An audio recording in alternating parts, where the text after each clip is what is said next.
Petit Jornal. Inteligência e irreverência em doses diárias.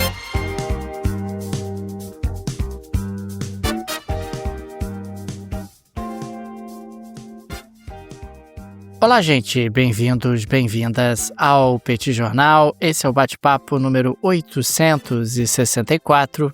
Estamos gravando numa live no YouTube do Petit Jornal. São exatamente 21 horas e 31 minutos da terça-feira, 3 de junho de 2025. Cá está a dupla de costume, a dupla que você conhece de cor. Tanguy, o Bagdadi animado, contente, preparado, revigorado, resiliente, retumbante, descansado. Tarifado, segue tarifado e a partir de amanhã estará ainda mais tarifado, né?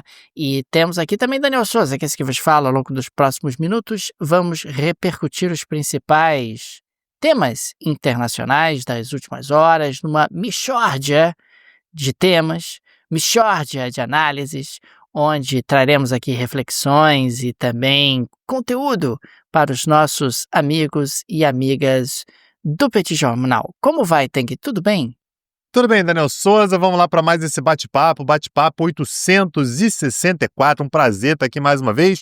Deixo aqui as super boas-vindas. Hoje não é boas-vindas, hoje são super boas-vindas a todo mundo que acompanha a gente aqui no YouTube, nessa live, de onde sai a gravação, para ser brindado também, com super boas-vindas também, para o pessoal que nos acompanha no podcast, para mais esse episódio. Um prazer estar aqui com vocês mais uma vez. Daniel Souza, eu quero começar com a crise política nos Países Baixos, né? A famosa, conhecido como Holanda. Lembrando que fica sempre esses dois nomes aí. Holanda é uma parte dos Países Baixos, né? Então o próprio país se posicionou recentemente dizendo que, olha, o nome que a gente gostaria de utilizar é Países Baixos, e tivemos uma crise no dia de hoje porque o governo caiu. Simplesmente o primeiro-ministro, o Dick Schoof, renunciou ao cargo depois de perder o apoio de um dos principais partidos, né, o partido que teve a maior votação na última eleição parlamentar do país, que foi o Partido pela Liberdade, o PVV, que é um partido da extrema-direita nacionalista dos Países Baixos, né, holandesa, e, portanto, nós teremos novas eleições. O primeiro-ministro ele permanece no cargo de forma interina até que nós tenhamos, portanto, novas eleições que devem acontecer a princípio. Claro que é o rei que vai determinar isso, que vai convocar a nova eleição, mas, a princípio, a nova eleição deve acontecer em outubro. Só para trazer um pouquinho do contexto, Daniel, esse partido que saiu da coalizão, o que acabou levando à queda do próprio governo, é o Partido pela Liberdade. Como eu disse, é um partido da extrema-direita e foi o mais votado nas últimas eleições no país no ano de 2023. Esse partido conseguiu quase 24% dos votos, conseguiu, portanto, a maior bancada. E, ao que tudo indica, Daniel, seria o partido a montar o governo. O problema é que, exatamente por conta das suas ideias controversas com relação à migração, o líder do PVV é um cara muito complicado, um cara chamado Geert Wilders. Ele é um cara que se diz, né, ele se autodeclara anti-islã. Ele é um cara que ele tem algumas ideias muito radicais com relação à sociedade, com relação à migração. Então os outros partidos aceitaram fazer parte da coalizão, mas não aceitaram que um integrante do Partido para a Liberdade assumisse como primeiro-ministro. Falaram assim, olha, a gente aceita, beleza, vai montar o governo, mas o Geert Wilders, que seria o natural de estar ali na posição de primeiro-ministro, a gente não aceita que ele esteja nessa posição, e acabou assumindo, portanto, o primeiro-ministro Dick Schoof. Ele é um cara sem partido, ele é um cara mais moderado e tudo, mas que conseguiu fazer uma coalizão à direita, né? Então, incluindo partidos tanto da direita tradicional, uma direita cristã, uma democracia cristã, partidos liberais e esse partido da extrema-direita. No dia de hoje, Daniel, nós tivemos um anúncio, isso já vinha sendo ventilado desde o dia de ontem que poderia acontecer. O PVV, esse partido da extrema-direita, apresentou um plano com 10 pontos e dizendo meio que um ultimato. Olha, se o governo não avançar com esses 10 pontos aqui, a gente está fora. Entre esses 10 pontos, Daniel, a gente tem fechamento das fronteiras a solicitantes de asilo. Lembrando que asilo não é o migrante econômico, né? Asilo é o cara que está sendo perseguido no seu próprio país. Os Países Baixos são um país que tradicionalmente oferece asilo a essas pessoas. Segundo ponto que a gente pode destacar aqui, deportação imediata de sírios, fechamento de abrigos. o uso do exército para reforçar fronteiras, expulsão de imigrantes condenados por crime e algumas políticas amplamente vistas como anti-muçulmanas. Essas são as ideias de um pacote que foi apresentado pelo PVV ao governo. O governo disse, olha, a gente não tem como aprovar isso, não tem base de aprovação.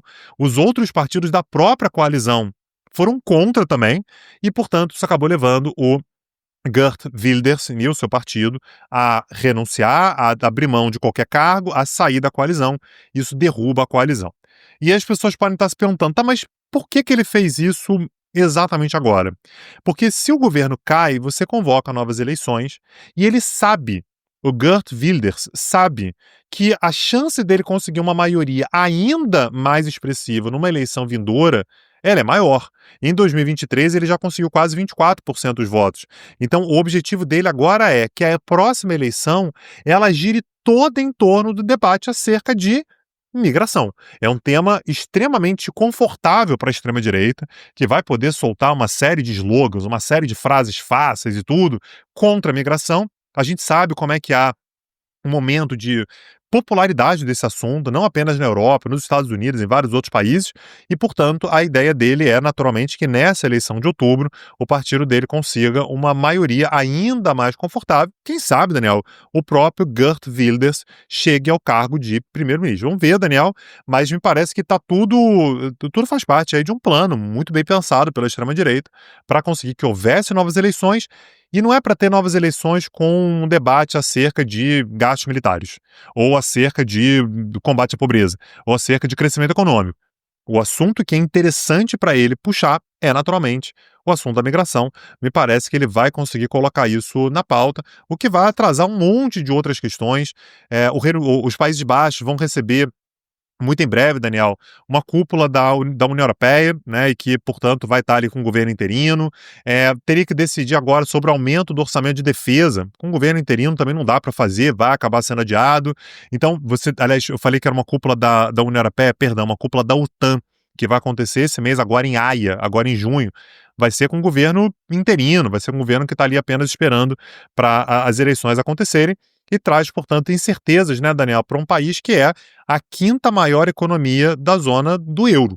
Isso acaba gerando, naturalmente, um momento no qual, uma janela aí entre junho e outubro, em que ninguém sabe muito bem o que fazer, e, naturalmente, o debate público vai ser bastante agressivo nos Países Baixos ao longo dos próximos meses, Daniel.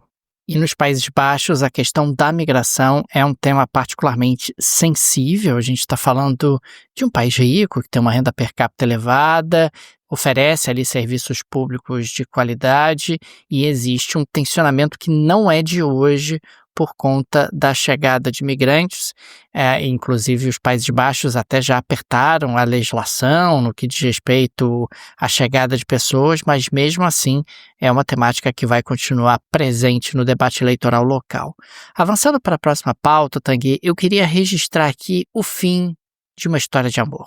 Uma bela história de amor que comoveu a todos e todas ao longo dos últimos tempos, ao longo de pouco menos de um ano, é verdade, foi uma história de amor intensa, mas curta, que é a história de amor entre Elon Musk e Donald Trump.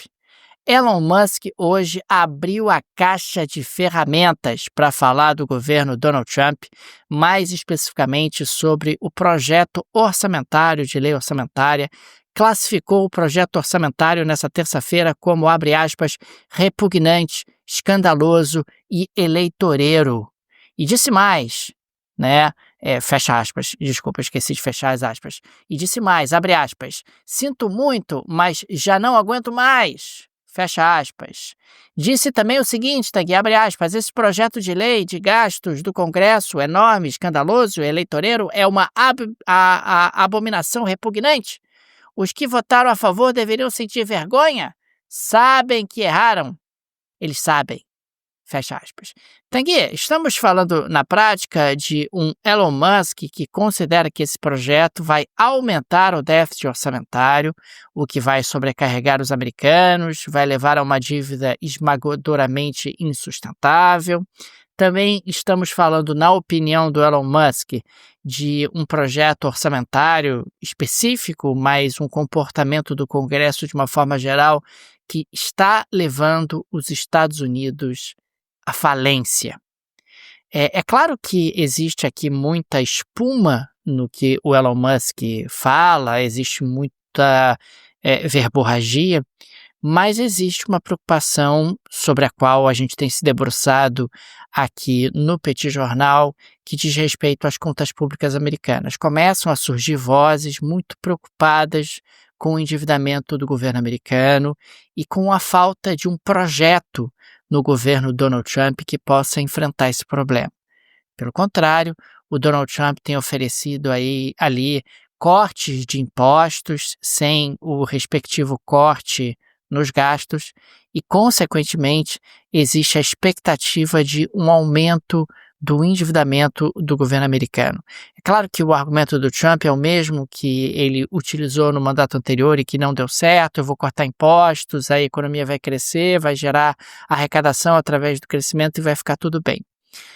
Nesse contexto atual, a situação é ainda mais delicada, porque nós estamos falando de um cenário onde as projeções apontam que os Estados Unidos vão crescer menos nos próximos anos. Aliás, a gente até vai falar um pouco mais sobre isso ainda no episódio de hoje, mas é preocupante. Portanto, é claro que é engraçado, né, num certo sentido, o Elon Musk, que fazia parte do governo até semana passada, aliás, teve ali uma despedida no Salão Oval da Casa Branca, o Trump agradecendo os serviços prestados no Doge e tal, serviços prestados que ninguém sabe exatamente quais são, de maneira muito estruturante, mas existe uma tensão no empresariado americano em relação a essa questão do crescimento do endividamento e do déficit do governo americano e a falta de um projeto minimamente estruturado sobre como organizar as finanças públicas nos Estados Unidos. Daniel Souza, e se a pessoa que estiver ouvindo a gente estiver preocupada dos seus dados, por exemplo, caírem na mão de Elon Musk? Estou ali, estou navegando no X e meus dados estão absolutamente à disposição. E aí tem o Mark Zuckerberg querendo seus dados também. E aí tem a Amazon querendo seus dados. E aí tem a China querendo... Todo mundo está querendo seus dados. E tem uma maneira que você tem de se proteger de Elon Musk, de Zuckerberg, dessa galera toda, para não pegar os seus dados, para garantir que você tenha privacidade na internet, que é utilizando a NordVPN, os nossos parceiros da NordVPN. A NordVPN, ela possibilita, ela garante que você tenha a possibilidade de acessar a internet por mais de 5.000 servidores ao redor do mundo. Isso garante, portanto, uma mobilidade, né, para o seu acesso à internet. Você consegue acessar a internet de locais, inclusive com acesso a sites, a séries, a plataformas que muitas vezes você não consegue no Brasil, e te garante também toda uma série de mecanismos de proteção. A NordVPN, ela tem, por exemplo, o recurso Threat Protection, que garante, portanto, a proteção dos seus dispositivos, seja o seu celular, seja o seu computador, além de uma série de outros mecanismos para a proteção dos seus dados, para a blindagem do seu acesso à internet. Utilizando o link que está na descrição desse episódio, você ganha um super desconto. Dá uma olhada lá, porque o valor é muito acessível. Você ganha um belíssimo desconto. Você ainda ganha, no plano de 2 anos, 4 meses adicionais no seu plano. Imagina, Daniel, você faz a sua assinatura ali de 2 anos, você ganha mais 4 meses e você ainda garante 30 dias para a devolução do seu dinheiro, caso você se arrependa. Quiser assinar a NordVPN, você tem 30 dias ali para decidir se você gostou ou se você não gostou. Eu duvido, né? Mas tenta lá e 30 dias você recebe o seu dinheiro todo de volta. Tudo isso no link que está na descrição desse episódio, só para o ouvinte do Petit Jornal. Aproveita, vai lá, NordVPN, os nossos parceiros aqui no Petit Jornal. Tang imperdível, condições especialíssimas no link que está no descritivo. Gente, vai lá, tenho certeza que você vai gostar demais do trabalho, dos serviços da NordVPN. Você vai ter mais segurança para os seus dados, você vai ter alternativas de navegação mais segura através da internet. Você vai poder fazer pesquisas, inclusive, utilizando ali IPs diferentes. Isso acaba também facilitando uma série de buscas que você realiza.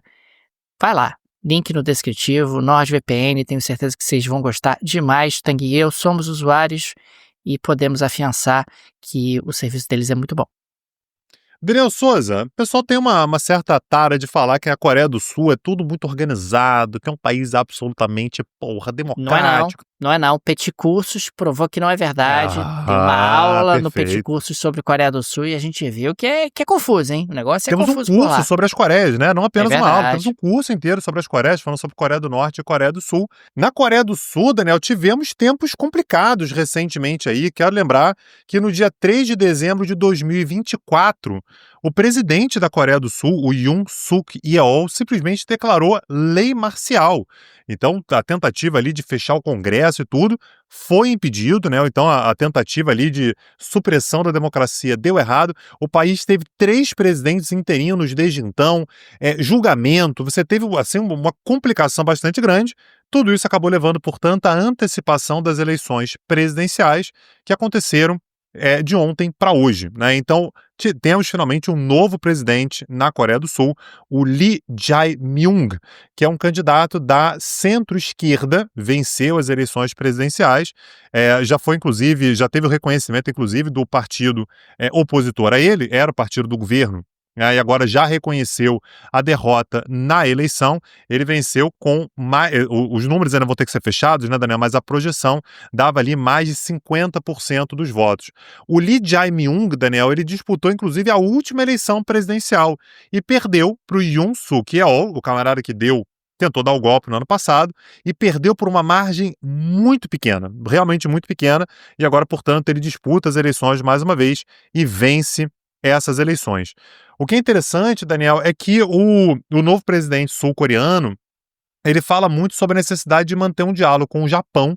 A gente sabe que esse é um tema sensível na Coreia do Sul, porém, é um diálogo que já vem se desenhando há algum tempo, na tentativa ali de ter uma alternativa contra a China, né? Então, Japão e Coreia do Sul têm um histórico, de novo, você assiste lá o curso, né, lá do Petit Cursos sobre as Coreias, inclusive tem um curso sobre o Japão também, foi muito legal também.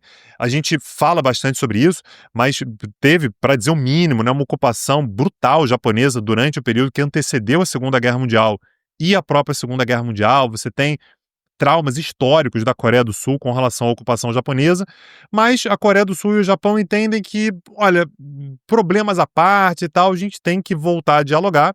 Ele também promete, Daniel, ser mais conciliador diante da China e da Coreia do Norte. Não estou dizendo abraçar, nada disso, mas assim, vai ter que conversar também, vai ter que diminuir um pouco o nível de tensão. Ele é um cara que defende mais equidade social e apoio a famílias de baixa renda. Então, aparentemente, Daniel, a gente vai ter uma pequena mudança, né? Aparentemente uma mudança no cenário, da maneira pela qual a Coreia do Sul vai ser governada, tanto em termos de política externa quanto em termos de política econômica. Vamos ver, Daniel, vamos acompanhar aqui. Agora, mais uma vez, né, eu comecei essa pauta aqui falando sobre isso, quero reiterar. A Coreia do Sul não é esse mar de estabilidade que muitas vezes a gente pinta, né? É um país rico, um país que se desenvolveu muito da década de 1970 para cá, cresceu de maneira inacreditável, mas é um país que ainda tem problemas muito sérios em termos de estabilidade democrática, de institucionalidade, como a gente vê com esses eventos todos desde o fim do ano passado, Daniel. E é impressionante, porque a Coreia do Sul é um país que se desenvolveu muito durante um período ditatorial, né? Durante uma ditadura militar. É um país, inclusive, que tem aí um histórico de prisões de ex-presidentes, tem um histórico de corrupção muito grave. A Coreia do Sul realmente tem problemas de corrupção muito significativos. A Coreia do Sul teve um presidente que foi assassinado no Palácio Presidencial com um tiro pelo chefe da inteligência do país. Enfim, a gente está falando de um país que tem aí elementos de incerteza que não são pequenos, e a Coreia do Sul em grande forma, né, Tanguy, nesses últimos tempos em função desses acontecimentos. Eu quero registrar aqui, Tanguy, o relatório da OCDE que destacou uma enorme preocupação em relação ao crescimento mundial.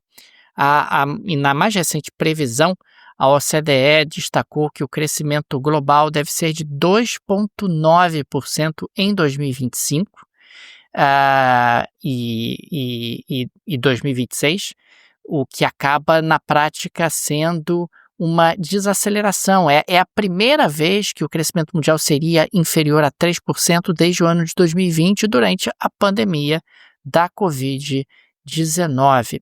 A combinação de barreiras comerciais e incerteza está afetando a confiança dos agentes econômicos e está freando investimentos. E o que acaba acontecendo é que, segundo a OCDE, um dos países que mais será impactado pela desaceleração do seu crescimento é justamente os Estados Unidos. Os Estados Unidos, com a colocação de tarifas de importação e as respectivas retaliações, será um dos países que deve sofrer a desaceleração mais importante. E tem mais. A OCDE destaca que a inflação elevada, em parte por conta das tarifas de importação, impedirá que o Federal Reserve, que o Banco Central dos Estados Unidos, consiga reduzir a taxa de juros. E o juro, segundo a OCDE, nos Estados Unidos, muito provavelmente será mantido no patamar elevado por um tempo bastante razoável, o que atrapalhará ainda mais o crescimento americano. É um cenário super desafiador, mas não dá para dizer exatamente que nós estamos surpresos, Tanguy. A gente está falando de uma América que realmente ela está experimentando aí um período de turbulência e o mais inacreditável é que a turbulência tem como origem justamente os Estados Unidos. O Trump não sabe disso? Sabe, gente, claro que sabe, mas ele está muito mais preocupado em impor ali uma determinada agenda, em projetar uma determinada imagem e é bem na verdade o Trump acredita em tarifa, né? Ele acha que internalizar a produção nos Estados Unidos é uma boa ideia e que, embora isso possa atrapalhar a economia no curto prazo, no longo prazo a economia americana tende a sair fortalecida, o que, sinceramente, eu tenho enormes dúvidas dentro de um contexto internacional que é de um mundo muito integrado, um mundo de cadeias globais de valor. Não me parece que replicar modelos do passado, estratégias do passado, que efetivamente deram certo nos Estados Unidos de outra época, que essas estratégias darão certo agora. Enfim, vamos acompanhar, mas a OCDE considera, e acho que ela tem razão, e o embasamento é bastante sólido do relatório, que a economia mundial vai desacelerar e os Estados Unidos serão dos países que mais vão desacelerar. Por falar em Estados Unidos, por falar em Donald Trump, Daniel, nós tivemos uma fala, né, junto a Reuters, de um diplomata iraniano, que disse que, olha, está tendo essa negociação aí entre o Irã e os Estados Unidos. Nós já tivemos 5 rodadas de negociações, isso foi uma coisa que o Trump também disse que ia fazer, não vou negociar com o Irã, vou fechar um acordo e tal. Importante lembrar, Daniel, só para a gente dar contexto aqui, que nós já tínhamos um acordo nuclear assinado entre os Estados Unidos e o Irã, não apenas entre os dois, né, outros países envolvidos, e o Donald Trump, lá no seu primeiro mandato, saiu desse acordo. Então, ele prometeu que ia sair e tal, saiu, restabeleceu as sanções contra o Irã, e desde então, Biden tentou restabelecer o acordo, e agora é o próprio Donald Trump que tenta restabelecer algum acordo. Porém, esse diplomata iraniano falou com a Reuters, falou em condição de anonimato, mas me parece, por outras fontes que a gente vem lendo e tudo, sinais que vêm sendo dados, que me parece que é exatamente por aí, que depois de 5 rodadas de negociações, é muito provável que não haja nenhum acordo. Segundo esse diplomata, os Estados Unidos demandam que o Irã abandone totalmente o enriquecimento de urânio. E aí uma coisa que é importante ser dita, Daniel, é que enriquecer urânio não é proibido. Você pode enriquecer urânio. O Irã é parte, desde 1970, do Tratado de Não Proliferação Nuclear. O Tratado de Não Proliferação permite o enriquecimento de urânio para fins exclusivamente pacíficos. O Brasil enriquece urânio, né, Tanguy? O Brasil enriquece urânio, perfeito. O Brasil enriquece urânio em larga escala, desde a década de 80. Então, cabe ao Irã e aos Estados Unidos, o acordo é exatamente para isso, criar uma forma de verificação. Aliás, a Agência Internacional de Energia Atômica diz que o acordo lá atrás, o acordo assinado em 2015, vinha sendo cumprido, que o Irã, de fato, não estava enriquecendo urânio a uma taxa alta, né? Você precisa de enriquecer urânio a 90% para fazer uma bomba nuclear. O Irã tinha um compromisso ali de enriquecer urânio a 3,67%, muito distante de fazer uma bomba nuclear, mas esse acordo foi jogado fora, né? Então, os Estados Unidos demandam que o Irã abandone totalmente o enriquecimento de urânio, e a proposta americana, tudo que os Estados Unidos vem colocando na mesa, não define um cronograma claro para suspender as sanções, que é o ponto que naturalmente o Irã está muito interessado. Então, o que vem sendo dito, e esse diplomata, portanto, ele corrobora isso, é que os Estados Unidos estão fazendo fumaça, estão dizendo e tal, mas não há nada de novo. Os Estados Unidos não apresentaram nada de novo, e o que o Irã está dizendo é, olha, consigo viver sem um acordo também. Se tiver acordo, ótimo, mas eu não estou desesperado para ter o acordo, não. Então, vamos ver, Daniel, mas aparentemente temos um cenário aí de ceticismo com relação à possibilidade de fechar um acordo como esse. Tanguy, registro aqui rapidamente que a Argentina atingiu o maior nível de compras de dólar da história desde o ano de 2019, no último mês de abril. 1,9 bilhão de dólares foram comprados legalmente por 1 milhão de argentinos. O aumento é um contraste muito forte em comparação com março, quando 34 mil argentinos tinham comprado 6 milhões de dólares. Agora, claro, em março você tinha controle cambial, controle sobre compras de dólares, e em abril você não tinha mais. Me parece natural que no momento em que há uma flexibilização, existe uma demanda reprimida, as pessoas correm para comprar esses dólares, aproximadamente metade desses dólares foram depositados e metade desses dólares foram para debaixo do colchão. Então, os argentinos ainda têm aí um alto grau de desconfiança, ainda enxergam no dólar um elemento de segurança e de proteção. Vamos ver o que vai acontecer nos próximos meses, mas nesse primeiro momento isso não assustou o governo argentino e eu acho razoável que não tenha assustado, porque ali há uma cultura, há uma demanda reprimida e me parece que essa movimentação acaba sendo relativamente natural. Eu tenho que ser muito sincero com você, Daniel Souza. Muito legal você falar do dólar dos argentinos, né? De falar sobre o programa nuclear do Irã, essa coisa toda. Eu tô querendo saber mesmo, Daniel, da geleia da Shakira de hoje. Temos geleia hoje? Temos geleia da Shakira de hoje e voltamos a Elon Musk. Tanguy, você sabe que no sábado, agora dia 31 de maio, o Elon Musk negou que tenha feito uso frequente de drogas em 2024 durante a campanha presidencial de Donald Trump. A declaração feita por ele veio após uma reportagem do The New York Times que afirmou que o bilionário consumiu cetamina, êxtase e cogumelos alucinógenos, entre outras substâncias, no ano passado durante a campanha eleitoral do Donald Trump. Segundo o jornal, o Elon Musk usou tanta cetamina, que é um anestésico potente, que teria desenvolvido problemas de bexiga como efeito colateral. A reportagem não soube informar se o bilionário consumiu drogas enquanto chefiava o Doge, mas é importante registrar que o Elon Musk negou que tenha feito uso frequente de drogas em 2024 durante a campanha presidencial de Donald Trump. Você levou fé nesse frequente? Esse frequente me pareceu um pouco subjetivo, vamos dizer assim, né? Um pouco dado a interpretações, né? Eu estou apenas registrando o que está na matéria do New York Times e a contraposição ali do Elon Musk.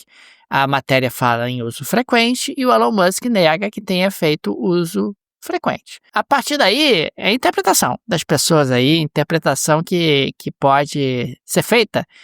Lembrando que não é a primeira vez que circulam notícias falando aí do consumo de substâncias por parte de Elon Musk em diferentes situações, em diferentes cenários. Não sabemos, mas estamos aqui apenas relatando, Tanguy, fatos.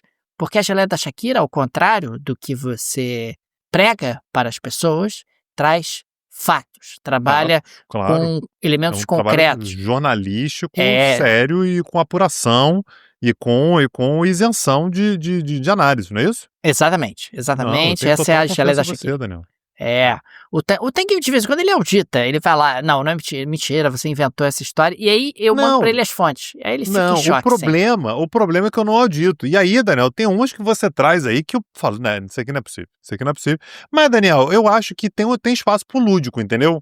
Se você estiver inventando essas notícias aí, tá inventando bem inventado, porra, tá ótimo, então faz parte, então eu apoio.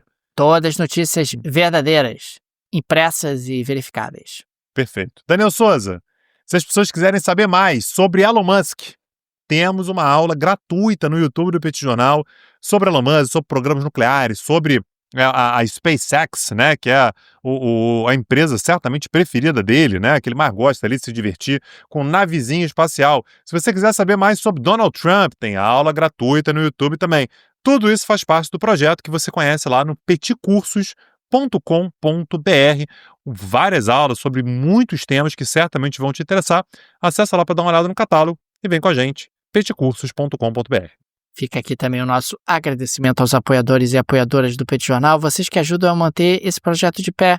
Fica o nosso carinho, o nosso abraço, o nosso muito obrigado a cada um de vocês. O Petit é uma mídia pequena, não tem nenhum conglomerado por trás, nenhuma produtora por trás, por isso a ajuda de nossos apoiadores é tão importante. E fica aqui o convite. Se você gosta do nosso projeto, se ele faz diferença na sua rotina, considere nos apoiar. No descritivo desse episódio tem várias alternativas, tem a chave Pix para apoiar o Petit Jornal. Tenho certeza que é uma forma prática, instantânea de apoiar o Petit, dá inclusive para ativar o Pix recorrente. Tem o link para o Apoia-se e o link para o Patreon, se você vive no exterior. Tenho certeza que uma dessas alternativas será confortável para você. É isso, Daniel Souza, amanhã estamos de volta, um abraço e até a próxima, valeu! Tchau, tchau! Petit Jornal. Inteligência e irreverência em doses diárias. Acesse www.petitjornal.com.br.